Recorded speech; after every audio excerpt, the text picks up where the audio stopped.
Tribuners, senang sekali saya Injelita Karur dapat berjumpa kembali dalam program Tribun Podcast. Tribun Podcast kali ini, Tribuners, saya akan membahas tema kita yaitu adalah si pecantar seleksi penerimaan calon taruna jalur mandiri gelombang kedua yang saat ini sedang membuka untuk calon taruna-taruni. Dan Tribuners sudah hadir bersama dengan saya, kedua narasumber saya yang saat ini saya berada di kapal latih Laksamana John Lee, tepatnya berada di ruangan kemudi. Langsung saja kita sapa kedua narasumber kita. Dari pertama yaitu saya akan menyapa Bapak Wakil Direktur 2 Wiratno MTM Mar.E. Halo Pak, apa kabar Pak? Alhamdulillah baik, Angel. Luar biasa ya Pak, ketemu lagi ya sama Angel ya Pak ya. Kemarin Siap, sudah Mbak. bincang-bincang, sekarang ada di kapal latih Pak. Iya, Mbak. Oke, kedua dari Ibu Yustiani Frastika. Halo Ibu, apa kabar? Baik, puji Tuhan. Puji Tuhan. Oke, Tribuners, kita akan membahas ya tentang si pecantar seleksi atau seleksi penerimaan calon taruna jalur mandiri gelombang kedua. Namun sebelumnya saya ingin memberikan kesempatan kepada kedua narasumber kita dari Pak Wadir juga bersama dengan Ibu untuk memperkenalkan lebih dekat kepada para Tribuners. Silakan dari Pak Wadir. Mohon izin untuk memperkenalkan diri. Nama saya Wiratno. Kebetulan saya di sini diberikan kepercayaan untuk menjabat sebagai Wakil Direktur 2, dan di mana tupoksi saya itu membawahi bagian kepegawaian, keuangan, dan umum. Oke, dari Ibu. Baik, terima kasih. Saya Yustiani Frastika. Saya di bagian akademik dan ketarunaan, khususnya untuk jabatan di analis program Diklat. Wah, itu dia perkenalan dari kedua narasumber kita. Langsung saja ya Tribuners, kita akan tanya-tanya. Pertama kepada Bapak Wakil Direktur 2, Bapak Wiratno, untuk menjelaskan seperti apa sih perkenalan dari Politeknik Pelayaran Sulut ini. Langsung saja Pak Wadir mungkin bisa dijelaskan untuk seperti apa sih sekolah Politeknik Pelayaran Sulawesi Utara ini. Politeknik Pelayaran Sulawesi Utara adalah sekolah kedinasan di bawah Kementerian Perhubungan, tepatnya adalah di bawah BPSDMP. Ini adalah sekolah pelayaran Diploma 3, di mana nanti lulusannya akan menjadi ahli madya transportasi.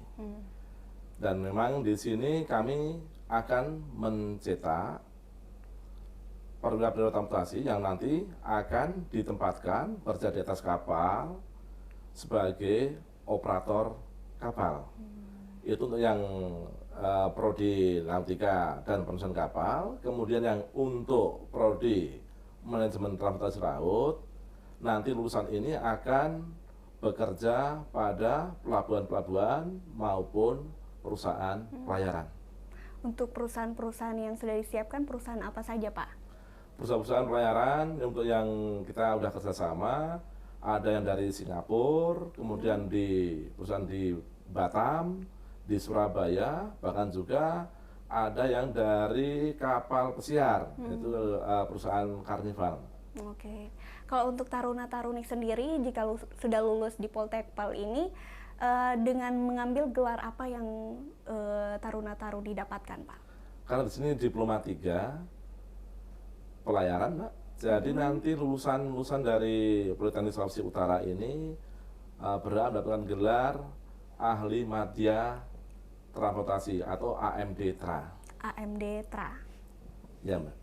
Nah, itu tadi ya sedikit dari perkenalan tentang Poltekpel juga. Mungkin dari Pak Wadir juga bisa menjelaskan proses pembelajaran untuk taruna-taruni ini seperti apa sih, Pak? Jadi dari awal tadi bahwa ini adalah sekolah vokasi. Ya. Jadi nanti yang lebih banyak adalah teorinya dibandingkan dengan saya ulangi, yang lebih banyak adalah prakteknya dibandingkan dengan teorinya. Di mana teori ini 30%, kemudian prakteknya itu 70%. Untuk pembelajaran praktek bisa dirasakan pada lab simulator yang ada di sekolah sana, di lab simulator yang ada di Polteknik Sulawesi Utara. Kemudian juga bisa dilanjut untuk pembelajaran yang real. Dari beberapa simulator nanti akan digabung ya, dalam kapal ini. Ini adalah kapalnya adalah gabungan dari beberapa simulator yang saling terintegrasi. Dan nanti untuk pembelajaran di kapal latih ini seminggu 3 kali, hari Senin, hari Rabu, dan hari Jumat. Jadi itu untuk lebih banyak di praktek ya Pak ya? Lebih banyak kan di praktiknya, Pak. Praktek. Dan sudah disiapkan untuk kapal latih ini. Salah satunya kapal latih Laksamana John Lee ini ya Pak ya? Alhamdulillah bahwa sekolah ini punya kapal latih, sehingga kapal latih ini banyak membantu untuk pembelajaran praktek taruna.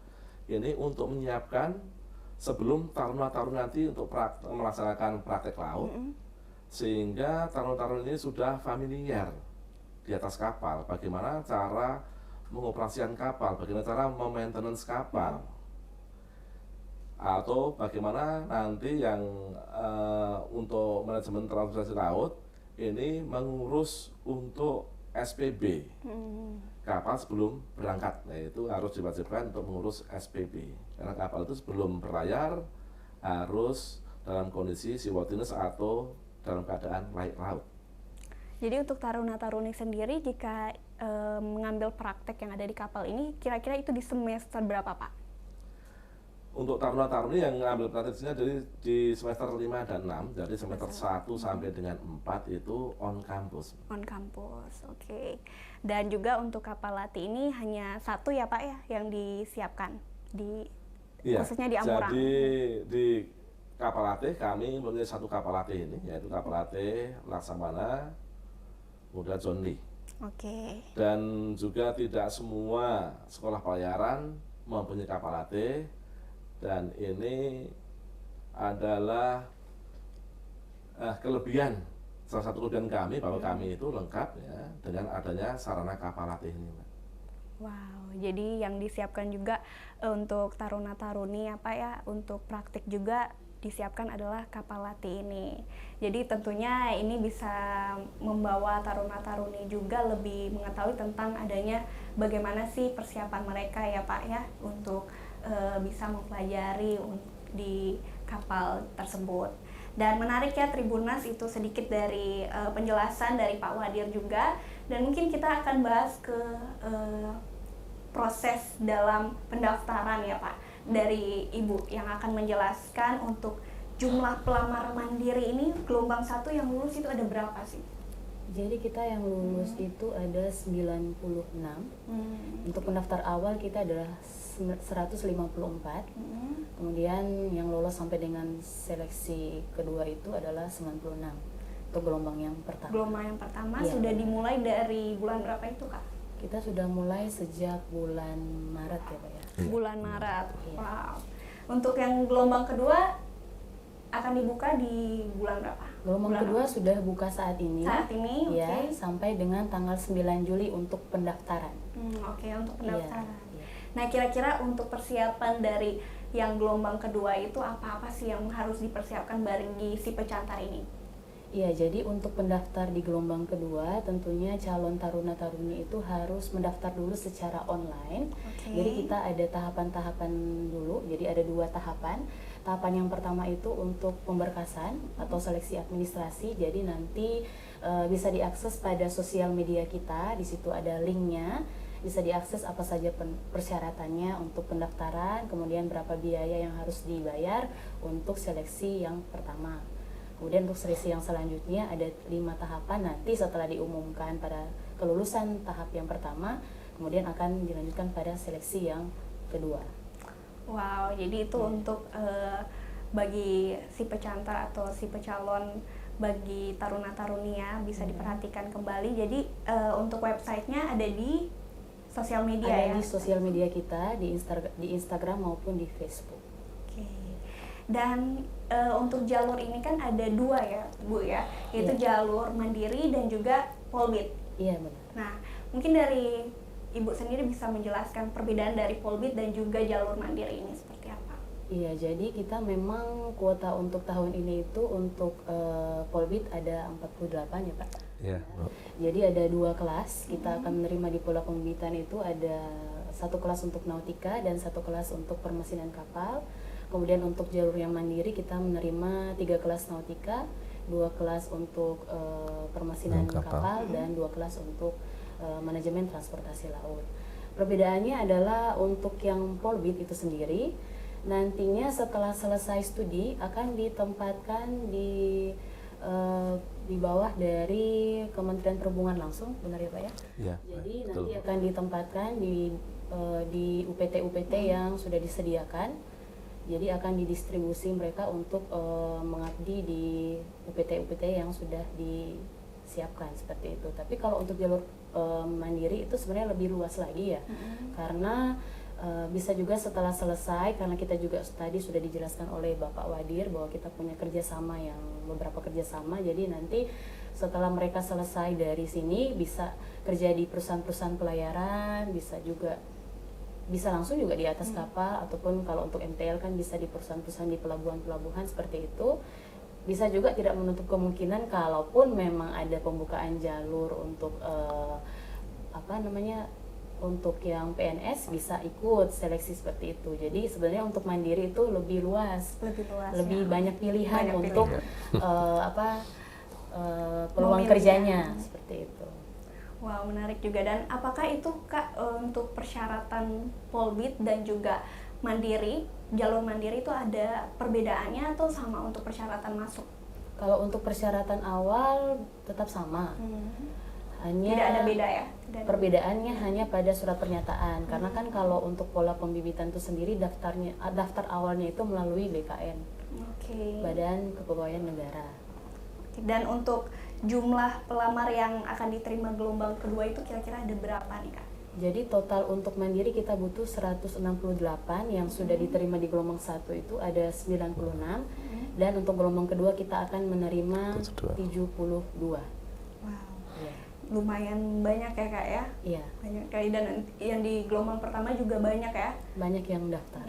Untuk antusias dari para si pecantar ini bagaimana dari Kakak untuk melihat di lapangan itu seperti apa? Kalau untuk antusiasnya cukup besar kalau kita lihat sejauh ini, karena memang kita sudah melakukan sosialisasi di berbagai tempat juga. Kita juga sempat menyebarkan brosur, kemudian sosialisasi di gereja-gereja, di tempat-tempat umum juga ada. Kita menyebarkan lebih memaksimalkan di media sosial.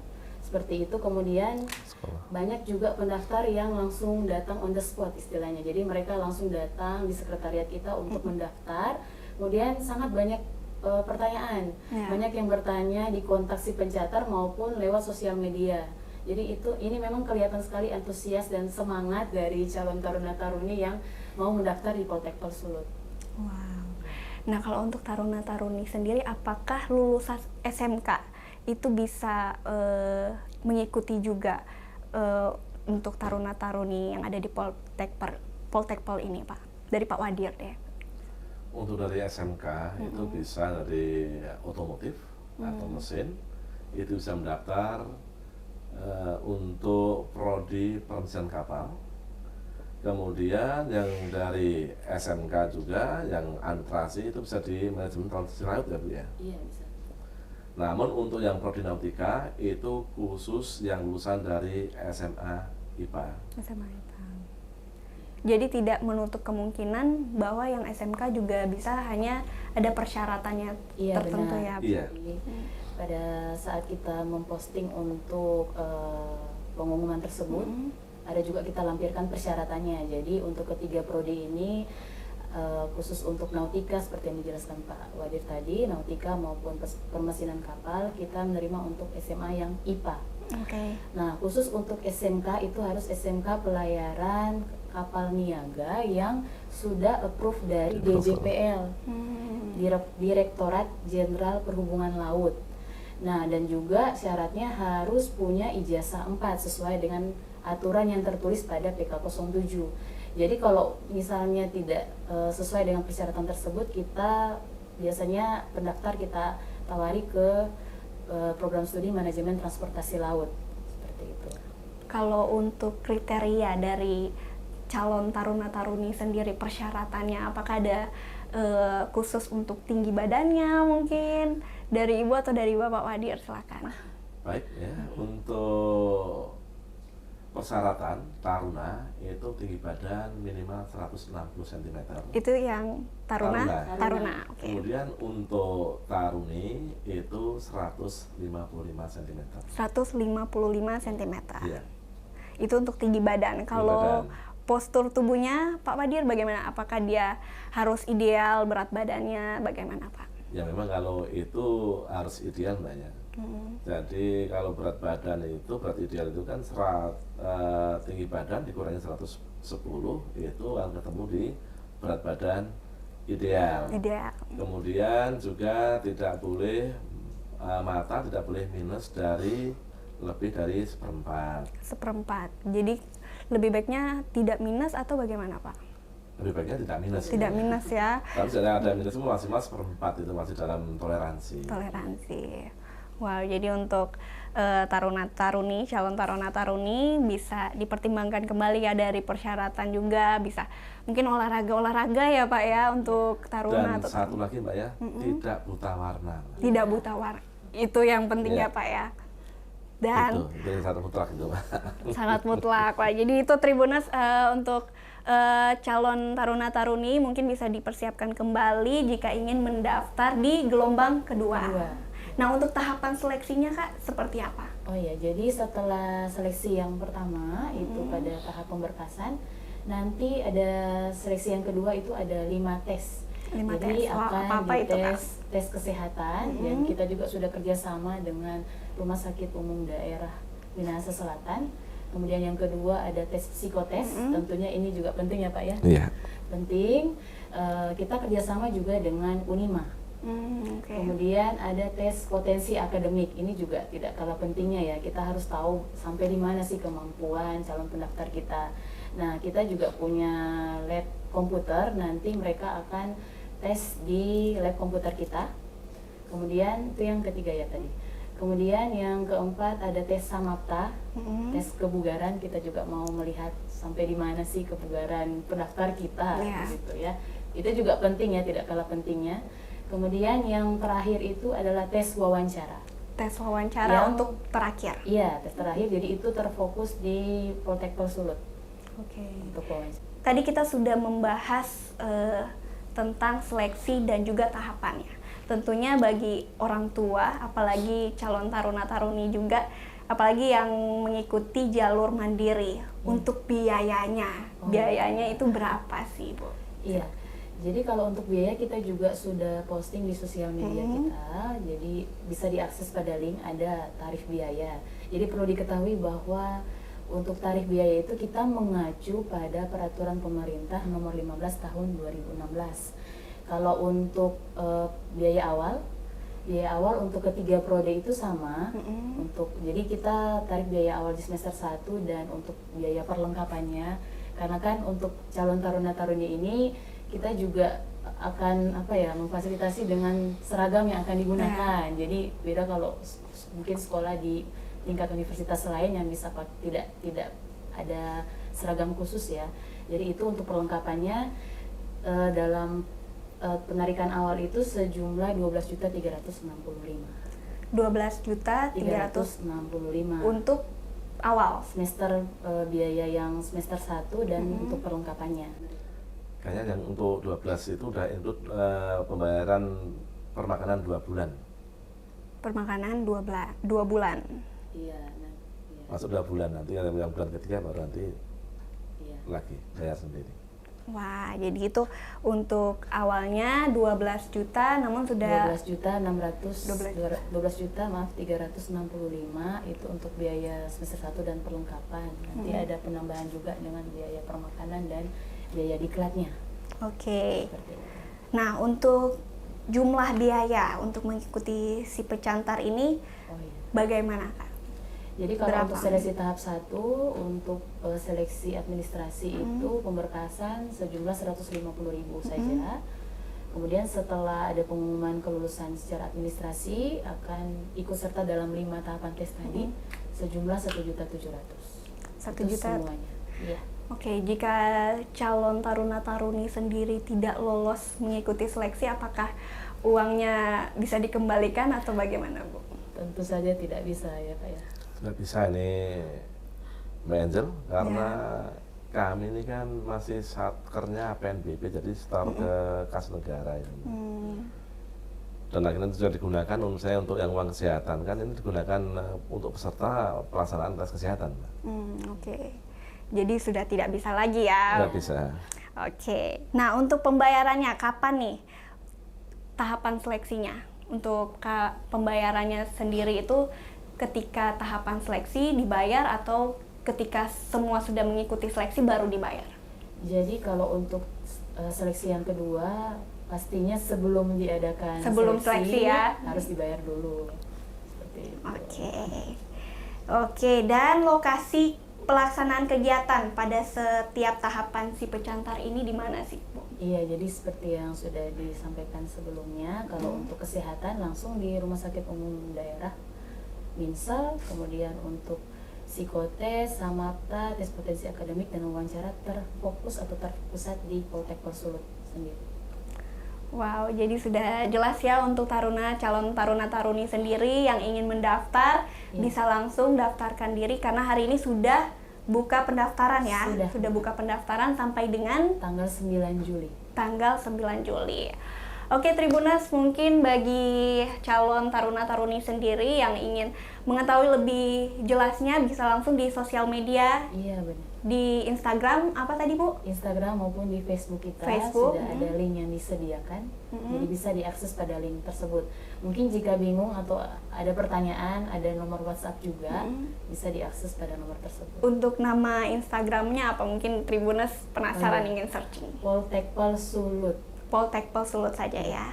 Dan bisa langsung ditanyakan untuk pertanyaan-pertanyaan bagi Tribuners atau calon taruna-taruni sendiri yang ingin bertanya mengenai pendaftaran ini lebih jelasnya seperti apa. Oke Tribuners, mungkin itu dulu ya untuk Ibu dan juga Pak Wadir.